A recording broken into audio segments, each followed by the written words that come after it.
पेशकश की है। इस बीच मंगलवार को किशोरदा के बेटे सुमित कुमार भी खंडवा पहुंचे, जिससे इन खबरों को और बल मिल गया। इस अनमोल विरासत के बिकने की चर्चा से उनसे प्रशंसक निराश हैं। हालांकि उनके बेटे ने इन खबरों को बेबुनियाद बताया है।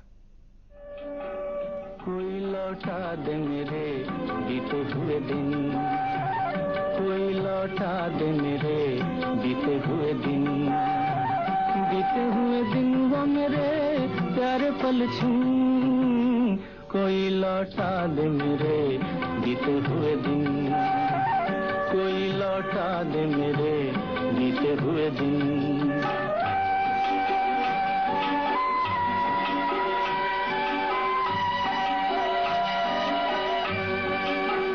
ये दरो दीवार, ये गलियारे, शायद यही पुकार रहे हैं। गुजरे सुनहरे दिनों की यादें अपने में समेटे ये मकान भले ही जर्जर हो चुका हो, लेकिन आज भी इनमें एक आवाज गूंजती है। छोटा सा घर होगा बादलों की छाँव में, आशा दीवानी मन में बंसुरी बजाए। छोटा सा घर होगा बादलों की। खंडवा के इसी मकान में हरफन मौला कलाकार किशोर कुमार का बचपन गुजरा।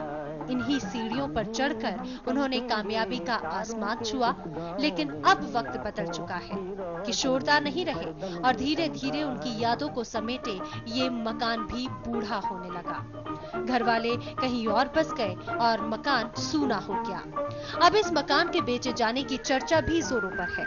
प्रॉपर्टी डीलर प्रमोद जैन ने मुंबई में किशोर कुमार के बेटे सुमित कुमार के पीए से बात कर मकान खरीदने की पेशकश की है। भाई पिछले महीने हमारी मुंबई में जो सुमित कुमार अमित कुमार के पीए हैं प्रकाश कुमार जी, उनसे बात हुई थी इस प्रॉपर्टी के संबंध में। भाई हमारे तो लगातार उनसे बात हो रही है, उनके पीए से, प्रकाश जी से। इसी बीच मंगलवार को किशोरदा के बेटे सुमित कुमार खंडवा आए तो इन खबरों को और हवा मिली। मकान बिकने की खबर सुन सब उदास हो गए हैं। कोई नहीं चाहता कि ये अनमोल विरासत बिक जाए। हमारे सामने सौदा कर रहे हैं कि मकान बिकेगा बिकेगा। साहब हमको बड़ा दुख हो रहा है।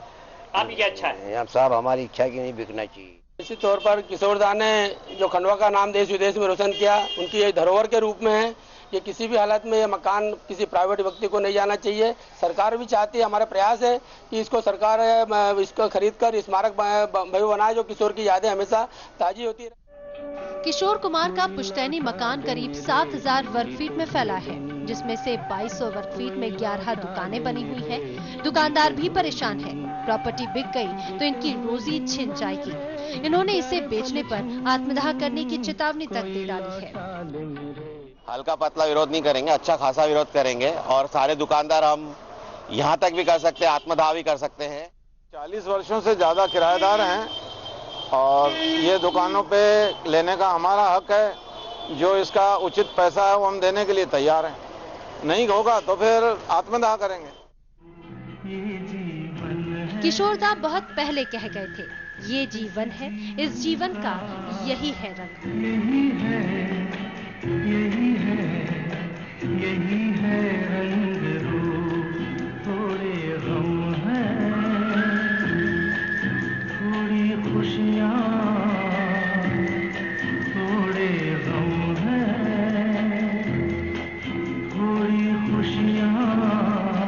यही है, यही है, यही है छाँव धूप, ये जीवन है। ये तो कुदरत का नियम है। वक्त के साथ साथ सब बदल जाता है, लेकिन खंडवा के लिए किशोर कुमार और उनसे जुड़ी यादें बेहद अहम है। इसीलिए हर कोई इस मकान को हर कीमत पर बचाना चाहता है। नगर निगम के अधिकारी भी कहते हैं कि यदि शासन इसे एक धरोहर के रूप में विकसित करती है तो वो इसमें पूरी मदद भी करेंगे। क्योंकि वो किशोर कुमार की एक याद से जुड़ा मुद्दा है। यदि इसको स्मारक बनाया जाता है तो नगर निगम स्वागत करेगी। नगर निगम की ओर से जो भी संभव किया जाता है, जो भी हर संभव कोशिश की जाएगी।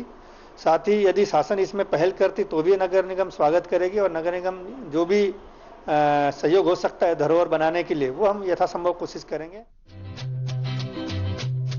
मुसाफिर हूँ यारो, ना घर है ना जाना है। ये जिंदगी एक सफर है और हम सब मुसाफिर। इस सफर के कई ठिकाने होते हैं, कई पड़ाव आते हैं, लेकिन उनमें सबसे खास होता है हमारा घर। अपने बाबा के घर सुमित कुमार आए और अच्छी बात यह है कि फिलहाल उन्होंने मकान बेचने की खबरों को बेबुनियाद करार दिया है। इनका कहना है कि फिलहाल मकान बेचने का कोई इरादा नहीं है। कुछ नहीं है, घर आया, मैं घर पे आया, मैं बाबा के घर पे गया, समाधि पे गया और अभी मैं वापस जा रहा हूँ। वैसे कुछ भी नहीं है, मैं सिर्फ यहाँ पर आया हूँ, मेरे भाई के साथ आया था। मैंने घर देखा और समाधि पर गया था मैं, और बस और कुछ। चलते चलते मेरे ये गीत याद रखना। तमाम खबरों के बीच किशोरदा के बेटे की ये बात फिलहाल तसल्ली ही देती है कि उनका मकान नहीं बेचा जा रहा, लेकिन जिस तरह चर्चाएं हो रही हैं, उससे लगता है कि आज नहीं तो कल ऐसा हो भी सकता है। इससे पहले कि किशोरदा की ये अनमोल धरोहर बिक जाए, सुरों की इस मंदिर में कंक्रीट का जंगल बस जाए, शासन प्रशासन को पहल करनी होगी। इस मकान को अगर किशोरदा की याद में धरोहर के रूप में विकसित किया जाए तो ये उनके प्रति सबसे सही श्रद्धांजलि और प्रशंसकों के लिए सबसे कीमती तोहफा होगा। फिर कभी इस मकान को अलविदा कहने की नौबत नहीं आएगी। कभी अलविदा ना कहना। अनिल सारसर के साथ bureau report, Bansal news, Khandwa.